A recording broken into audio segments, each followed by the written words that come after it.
How's it going, everybody? My name is Warner Fields with Fields of Profit. Today I'm here with my friend Max, who's about to sell $90,000 last 30 days. So we're going to be kind of getting into his story, how you guys can do the exact same. But if you just want to kind of briefly introduce yourself, maybe let them know how you got into Amazon, just go from there. Yeah, 100%. Well, first, I'm Max, as Warner said. And honestly, the way I got into Amazon was through a friend that joined the Flips for Miles coaching program and the roadmap that Miles and Warner both have. His name's Patrick. And we went to college together, same fraternity. And he just kind of like started posting on Instagram, asked him, and then started kind of getting into it, doing a little bit of research and whatnot. That's awesome. So kind of going back to those early days, like what business model were you starting out with? Like what kind of products were you looking for? In general, I feel like when I was looking for products, I was just looking for anything that could sell through fast. I mean, my whole mentality was like, I want velocity, I want quick returns, I want to see that money come back and compound as fast as possible so that way I could have more spend to actually buy more products in the future. Yeah, especially in the early days of Amazon, like cash flow is everything. Most of you guys probably don't have a ton of money, so I assume it's cutting prices, like making sales as fast as possible, like all that kind of 100%. stuff. Yeah. So as far as like business model goes, you doing wholesale, online arbitrage, what does that look like for you?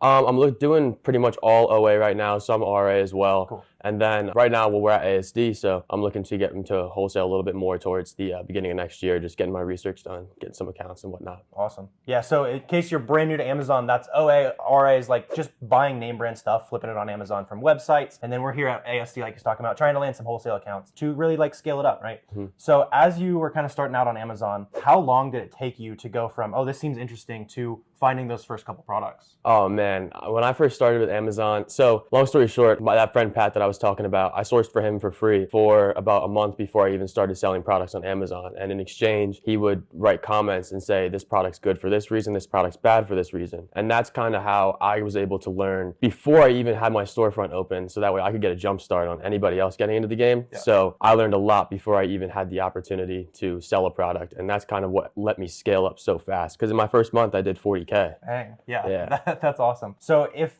somebody's watching this video, how important is it for them to network and find those connections? Oh man, 100. It's probably the most important thing that you can do for yourself and your store is to build those connections, build that network, and grow your business. I mean, there's that saying, right?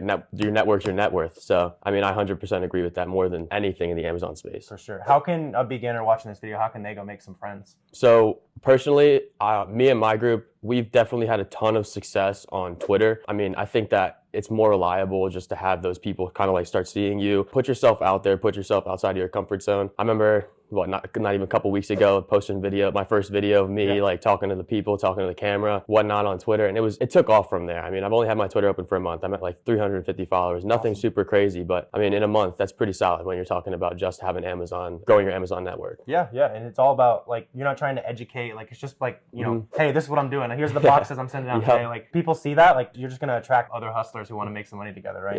Yeah. So, when you were looking for those, those initial products, you maybe remember like what that first product was, maybe how you found it? I actually do remember the first product that I found, and it was an RA find for protein bars. I think they were called Jimmy Bars. Sure. I never heard of them before, but I was going through the store scanning UPCs, probably spent like 9 hours in all these different stores just scanning products. And I was like, oh my God, I think I found one. And I was so hyped. You could see me in the grocery store getting crazy excited. I almost wish somebody had a camera there because I was awesome freaking out. Camera. Yeah. And I remember I called Pat right away. I was like texting my mom and stuff. Like I feel like I was I'm rich.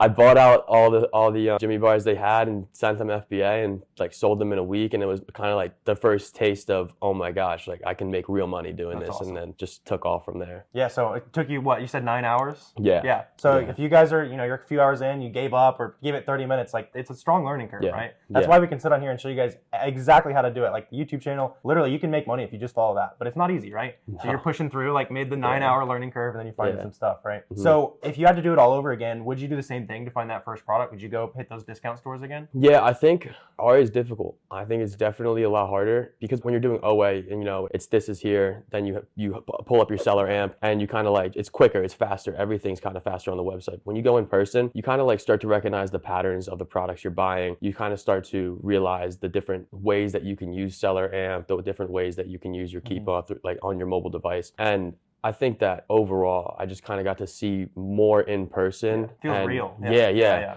I think that's the best way to describe it. It feels real, and that's kind of what gave me that benefit. And I mean, I just had a lot of fun doing it. Met a lot of people, like owners of the stores and stuff, made a lot of cool friends. So I definitely recommend going RA. It is fun too. It's like a treasure hunt. Like I was doing some just to make some videos and stuff. Like it's not really what we do anymore, but you'll find like one item, it's like, I'm gonna make like 20 bucks on it. It's like real in my hands. I don't know why it feels way more fun than finding like, a backpack that you're gonna spell like $2,000 out of. Yeah, and another thing too is when you're doing RA, you can, like, for me, I list those products. Like if I'm unsure about a product, maybe I'll list that product before I even leave the store. And then when I'm going through those like 2 hours in the store, if I make a sale, I'm gonna go buy the rest of that product. So that way I can pump those numbers up. And I know it's gonna sell because I already made a sale within the time that I posted it. Yeah, that's an awesome life hack there. So should new sellers do like merchant fulfillment like you're talking about there? What's that process look like? Oh yeah, 100%. When you're doing merchant fulfillment, it's a little bit more time consuming. It's a lot more work just because you're fulfilling those packages yourself. You're going out, you're getting the supplies yourself that you need, and you're not just sending it to Amazon. But think about this, right? You get your product and you get it RA in store. Then you bring it home and it's already listed by the time you get home. You've made sales. By the next morning, you're shipping that product to the customer. You're going to see that profit by the end of that week next week. And that's it. I mean, if you're taking daily payouts. Whereas FBA, let's say you're doing OA only right away. All right, I order it online. It gets to my house. That takes a week. And then from that week, I'm sending it to Amazon. All right, then it has to go to Amazon. That's another week. And then maybe, hopefully it doesn't go to FC Transfer, but FC Transfer does help you get buy box. So then that might be another week. So that's 3 weeks you're going to see your return. Where FBM, you're seeing that in under a week. Yeah, exactly. If you guys are strapped on capital, we even mentioned it earlier, but you got to FBM. The way I look at it is with FBA, you can turn your money over like 6 times a year. With FBM, you can do it like at least 12 if you're, really know what you're doing. So yeah, definitely get on FBM if you guys are strapped on capital. So obviously, that first month doing 40K, what kind of sourcing methods are you doing to just initially be crushing it on Amazon? So to start, I was reverse sourcing a lot because I didn't know what product trends were, what kind of products I was looking for. I was still new to the game, right? And when you talk about people who, like you probably go to a website and you can find, you see this product and you're like, that product's a hit. That product's a hit. So when you're manually sourcing websites, it's like you need the experience to do it efficiently. And then reverse sourcing, all right, now I can go see these products, I can see what other people are selling, and I can pick up on those patterns. And that's kind of where I kind of grew from. I started reverse sourcing. Now I can go in and do reverse sourcing and also really kind of hit on the manual sourcing, and then also KPF is a great tool. That's awesome. Yeah, if you guys don't know how to do reverse sourcing, there's a bunch of videos on the channel. Really just go to like the SellerAmp offers panel, pull up sellers, you can see all the products you're selling and start learning, like he's talking about, the types of products. So, as you're starting with reverse sourcing, how long did it take you to start becoming comfortable with the manual method? Probably towards the middle of my first month, just because, like I said, I'd spent probably about a month doing reverse sourcing for my friend who's also in the community, and then spent the first half of my first month doing reverse sourcing, and then picked up on those product trends, went for manual sourcing. So the real hack here is to be somebody's VA for a month. Yeah, that's what I'm hearing. I mean, I was like, let me work for you for free, do these leads, and like in exchange, you're giving me knowledge, because it's that, teach a man to fish, he'll feed himself for life kind of aspect. And that's kind of what it was all about for us. Awesome, yeah. So how many months have you been in Amazon at this point then? This is my 3rd month right now.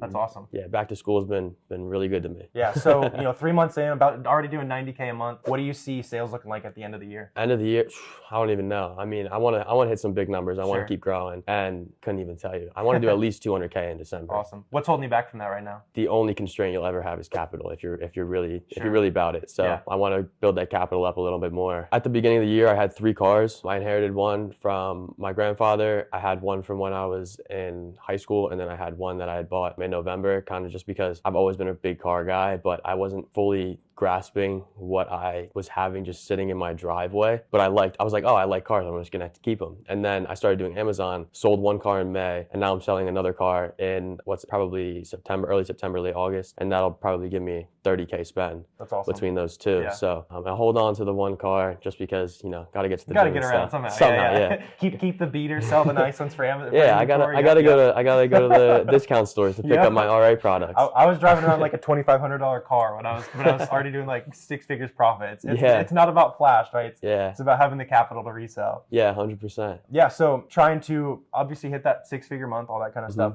Do you see yourself building a team or using a prep center? How does that look like, pulling yourself out of the business?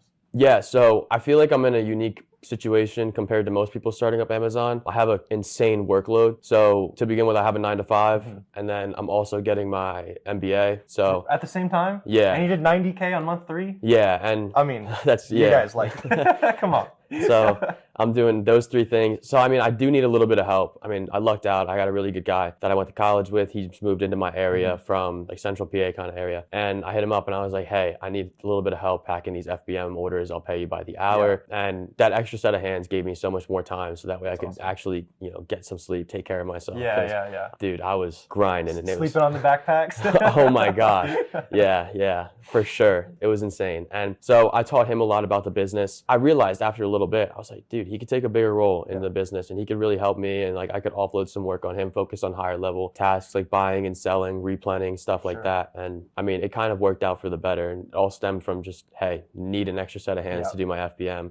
And then, yeah, I do use a prep center for my FBA products, but I wouldn't recommend it if you're not doing pretty high volume. Sure. Because it's not worth it. If you can prep yourself, I prepped for myself probably like first 2 months. I didn't get a prep center until 2 weeks ago. Cool. And you would do the same thing all over again? Yeah. Cool. Yeah, easily. Any day of the week. Yeah, a lot of people have different takes on that. So yeah, I like that idea, you know, putting in the hard work. Like, and what we're talking about here, like if you're watching, like, man, that sounds like hard work. Like, financial independence is hard work, right? Oh yeah. So it's cool to see you putting in the work. So if somebody, you know, watching from home wants to put in that hard work, what's like the first couple steps they need to do to really start taking action? Man, that's a really tough question. I mean, for me, I needed to realize what I wanted truly, like in life. I had to realize that. And it took a little bit of time for me from when I graduated college to when I started my Amazon store and started really focusing on building myself up, building up my knowledge. I think a good place to start, maybe learn about money, learn about the way money flows and stuff like that, because that's going to be a huge benefit when you do go to start Amazon. And then I think we like to make excuses for ourselves. We like to feel sorry for ourselves as individuals. And when push comes to shove, you might feel sorry for yourself, but life's going to keep moving. So you either got to keep moving yourself, keep pushing forward, keep grinding. You know, I think Goggins said,